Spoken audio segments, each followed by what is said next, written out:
સુરત તાપી નદીના મગદલા પુલ પર એક દિલને ધ્રુજાવી દેનારી ઘટના બની, જ્યાં એક વ્યક્તિએ અંગત સમસ્યાઓને કારણે જીવન ટૂંકાવવાનો પ્રયાસ કર્યો, પરંતુ હાઈવે પેટ્રોલિંગની ટીમની ત્વરિતતા, હિંમત અને માનવતા પ્રત્યેની જાગૃતિએ તેમના પ્રાણ બચાવી દીધા.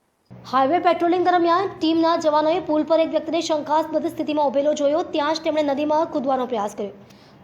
2 જ સેકન્ડમાં ટીમે પોતાની સતર્કતા દાખવી તેમને ઝડપી લીધા અને સલામત સ્થળે ખેંચ્યા. આ દરમિયાન ટીમના એક જવાને પોતાનો જીવ જોખમમાં મૂકીને તેમને પાણીમાંથી બહાર કાઢ્યા. ઘટના બાદ તરત જ પોલીસને જાણ કરવામાં આવી અને 108 એમ્બ્યુલન્સને બોલાવવામાં આવી.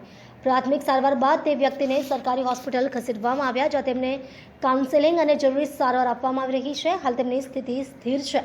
આ ઘટનાએ ટીમની જવાબદારી, સંવેદનશીલતા અને ઝડપી નિર્ણય ક્ષમતાને ઉજાગર કરી. એક અધિકારીએ કહ્યું, અમારું કર્તવ્ય માત્ર ટ્રાફિક સંભાળવાનું નથી, પરંતુ દરેક નાગરિકનું જીવન સુરક્ષિત છે એ સુનિશ્ચિત કરવાનું છે.